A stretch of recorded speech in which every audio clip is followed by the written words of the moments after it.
Samedi 3 février 2024, jour de match au stade de la Paix de Bouaké.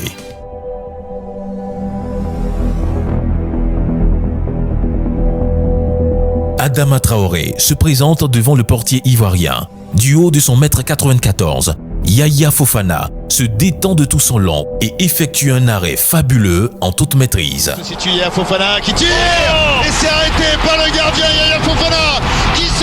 La déception peut se lire sur les visages maliens. Des prises de risque. Néné d'Orgelès. Encore Néné d'Orgelès. Ça reste en situation de frapper. Oh, le bijou! Le bijou de Néné d'Orgelès qui va envoyer le ballon hors de portée de Yaya Fofana. Le gardien ivoirien n'a pas bronché sur cette frappe limpide. Elle tourne. Merveilleuse. Dominé dans le jeu, réduit à 10 et maintenant mené au score. Dans un match où les éléphants n'ont aucune maîtrise dans le jeu, il faut se rendre à l'évidence. La fin semble proche. 90e minute, sous l'impulsion de Simon Adengra, virevoltant dans la surface malienne et du bout du pied, sonne la révolte. Qui décale pour Seko Fofana avec le goal et l'égalisation. L'égalisation ivoirienne de Simon Adengra. Sensationnel.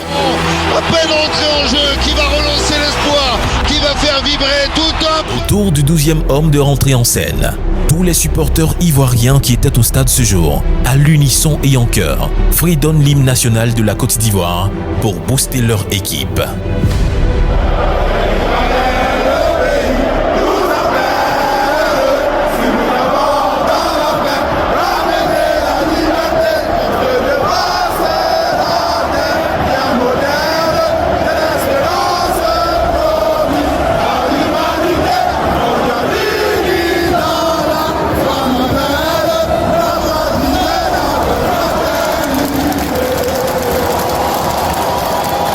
Les attaques et contre-attaques se poursuivent dans ce match, jusqu'à la 121e minute de l'arrêt de jeu des prolongations. Dans les arrêts de jeu des prolongations.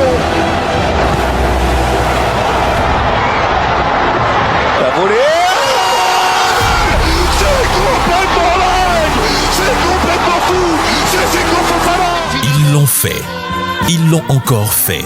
La Côte d'Ivoire prouve une fois de plus à travers ce match qu'elle sait faire preuve de résilience, d'actes de bravoure et de sursaut d'orgueil pour remporter un match. Le miracle ivoirien a encore eu lieu ce soir. Les éléphants se sont qualifiés à la toute dernière minute du temps additionnel après avoir été en difficulté une bonne partie du match. Et ici à Abidjan, vous l'entendez derrière moi, ce sont des scènes de liesse extraordinaires, des klaxons, des vuvuzuela, des chants, des danses. En tout cas, vous le voyez, l'heure est à la fête. Oh, je me sens très bien, on est très heureux car c'est la Côte d'Ivoire qui gagne. La coupe reste chez nous, ici à Babi. Ça ne bougera pas. Ouais, c'est nous les éléphants. Ouais. On est très contents pour le peuple ivoirien. Inch'Allah, ils vont remporter la Coupe africaine. Et on est des frères, on est ensemble. Vive l'Afrique, vive la Côte d'Ivoire, vive le Maroc.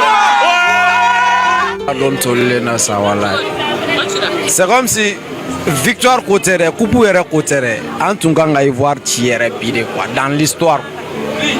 Et puis à un moment là, parce que Balontan a guerre politique de ça. Quand il y a une politique de, mais Mali era de Ivoire Tibi dans l'histoire. C'était le moment. En Marote Malika victoire qui est ni Wati en tout Maroc la main. Malheureusement, c'était pas le souhait, mais malheureusement on perd là. Et je tiens à féliciter les aigles Ouyou Seko, félicitations à eux. Félicitations aussi à l'équipe adverse. Côte d'Ivoire, vous avez très bien joué. Félicitations pour votre qualification. Félicitations aussi à notre équipe. Oh, mais Mango, mais à Kanagaïna, faut Balontangara. En tira, à Maïni Bella de l'Enfer. Démission ou à Donoli, Moula, démission ou fait. Moi, je regarde le Zougaïta, café, ok. Malitira, mais en tira tient qu'on a un bel délai. A Maïni Bella de l'Enfer, un pecata so Donoli. Nera de soutienlo. Ne te soutienlo. Gamé fort. Malitira, à Madjane. Ga alaka njega damo ni ma be ma be adigirana.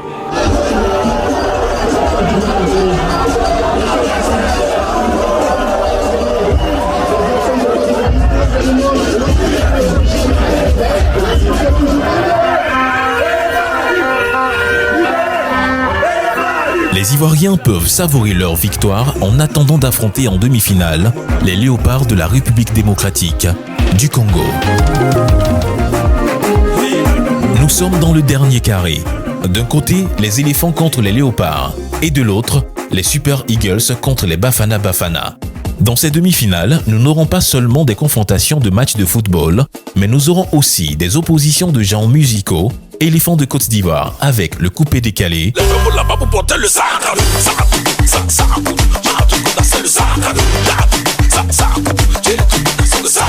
Et Léopard du Congo avec le Ndombolo.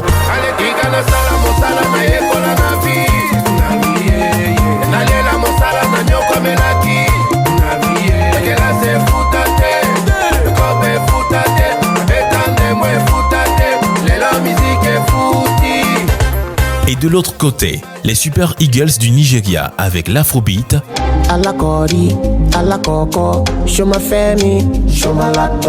et les Bafana Bafana de l'Afrique du Sud avec l'Amapiano.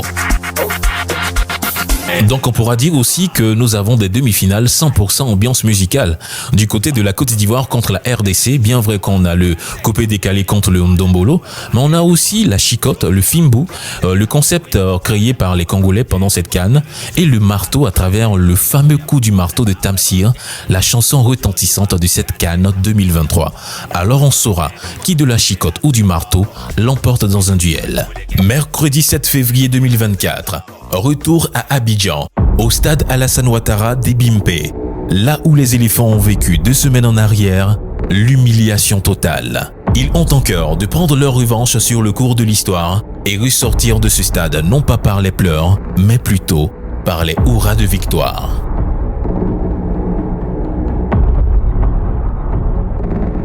Le premier finaliste est déjà connu de l'autre côté de la confrontation. Dans un match fort en rebondissement, le Nigeria l'emporte à la séance des tirs au but. Et nous saurons, à l'issue de ce match, qui le rejoindra.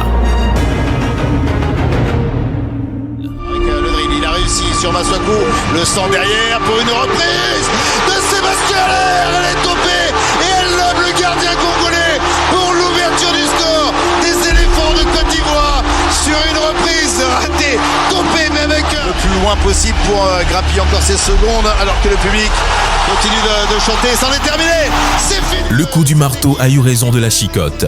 Toute une nation savoure avec joie effrénée la qualification à la finale d'une équipe qui était morte il y a 2 semaines.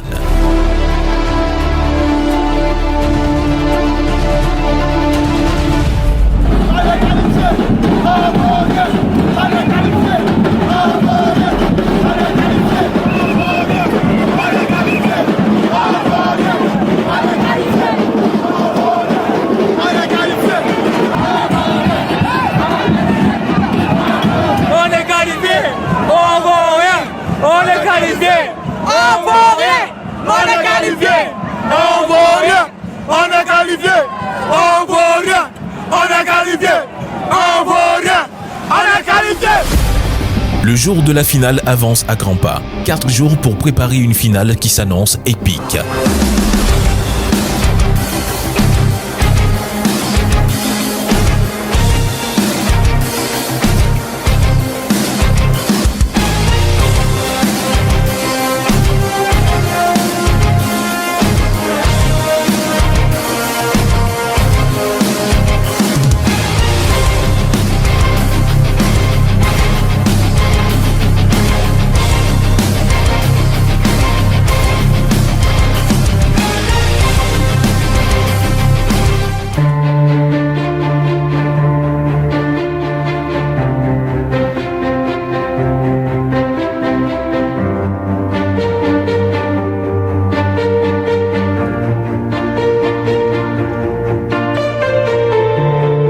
Dimanche 11 février 2024, nous y sommes.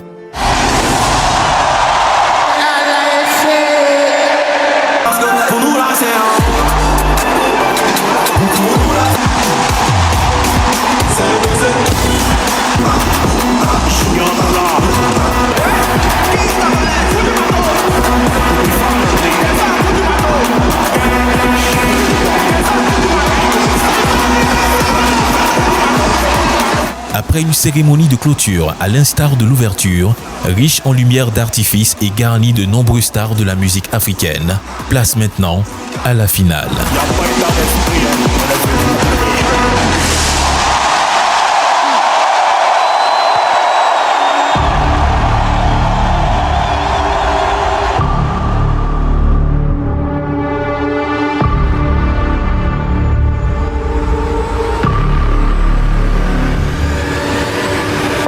Premier poteau, le ballon est prolongé par Chukwueze, le coup de tête de William Troost-Ekong, déjà buteur lors de la deuxième journée, c'est lui qui avait offert la victoire. L'égalisation, ça redonne de la voix au stade, le coup de tête, mais non, l'égalisation, la voilà, l'égalisation de Franck Kessié avec la joie de Didier Drogba, tout comme le... Égalisation ivoirienne. Exultation dans tout le stade, même la légende Didier Drogba n'a pu se retenir. Franck Kessié vient au secours de la Côte d'Ivoire. Le ballon récupéré par Simon Adingra qui part à l'extérieur. Le dribble extérieur, il est réussi avec le centre. Non, et la déviation. Le dégagement et c'est terminé. C'est terminé. La Côte d'Ivoire est sacrée championne d'Afrique pour la 3e fois de son histoire. On est passé partout, pas de pleurs, pas de la tristesse, la désolation, mais on y a cru jusqu'au bout. Et aujourd'hui, on est récompensé par cette belle victoire de la Côte d'Ivoire, une belle revanche face au Nigeria.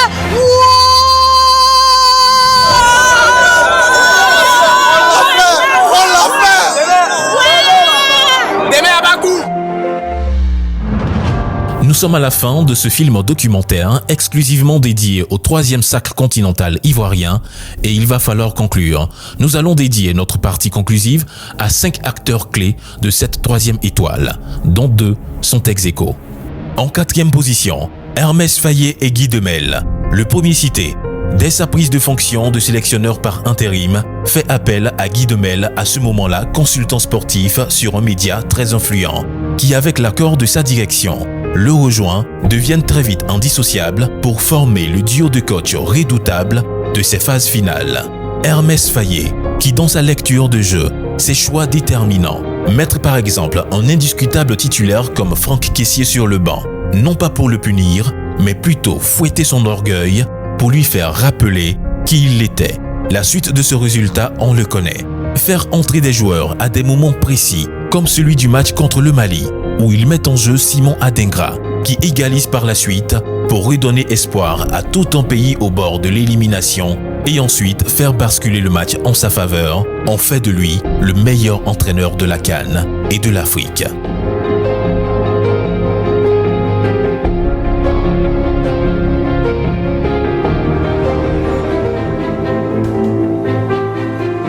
Guy Demel, qui dans ses analyses pointues d'avant, pendant et après match, empêche même Hermès Faye de faire sortir Sébastien Haller à un partout pendant la finale contre le Nigeria, qui ensuite marque le but de la victoire, en fait de lui le coéquipier idoine pour consolider ou rectifier les choix d'Hermès Faye. C'est magnifique, mais putain, il nous faut souffler, En 3e position, Simon Adingra, que dire ?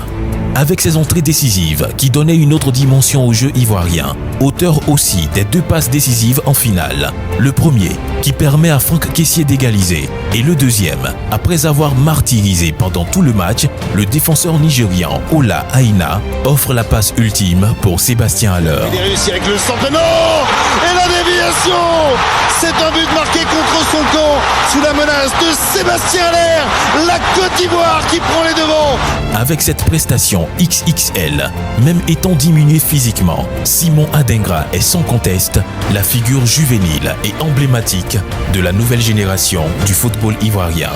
Le prodige des éléphants, à peine entré en jeu, qui va relancer l'espoir, qui va faire vibrer tout un... En 2e position, Sébastien Haller, le symbole par excellence de la résilience. Arrivé blessé dans la compétition, fait sa première apparition face au Sénégal et tout de suite on remarque son influence dans le jeu. Il ne marquera pas beaucoup de buts dans cette CAN comme Emilio Insue qui finit meilleur buteur de la CAN avec 6 buts mais qui ne lui ont pas permis de remporter le trophée. Sébastien Haller ne marquera que 2 buts, mais 2 buts ô combien importants et décisifs. Le premier contre la République démocratique du Congo qui nous qualifie pour la finale et le deuxième d'un toucher raffiné de balle devant le meilleur défenseur et joueur de cette édition, William Trost-Ekong, propulse la Côte d'Ivoire sur le toit de l'Afrique.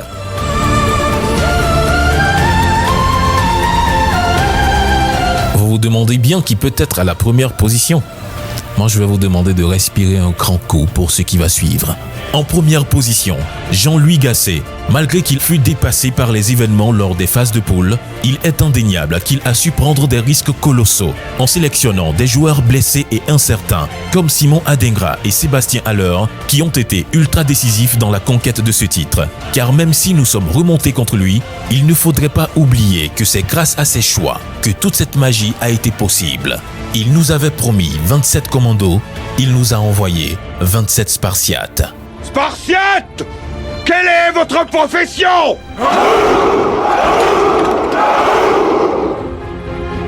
La CAN en Côte d'Ivoire, c'est des joies, des déceptions, des pleurs. Une mascotte plus que jamais à la hauteur de l'événement.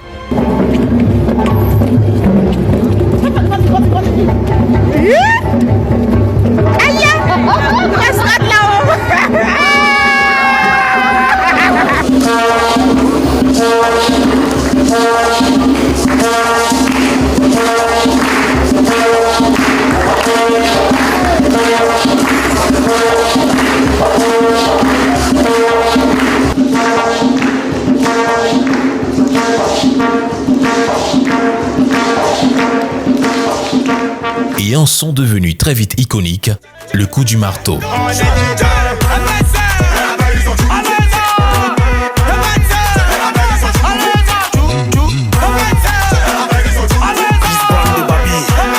Y'a pas conseil, hein, à lui seulement.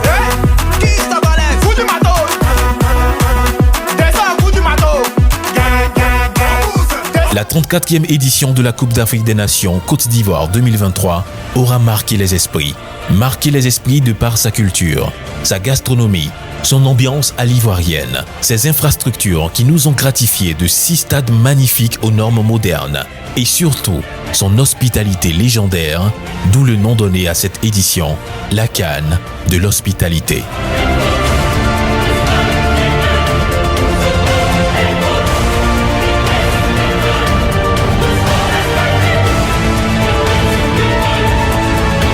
Ce sont ces éléments et qualités diversifiées, réunis à un seul et même endroit, qui ont fait de cette CAN, à l'unanimité, la meilleure de l'histoire jusque-là, jamais organisée sur le continent.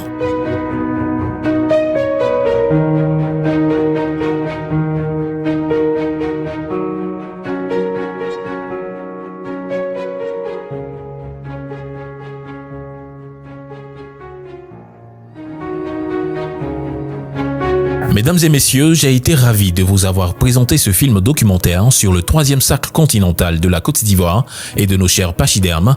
On se dit à bientôt pour partager encore avec vous des moments forts de l'histoire.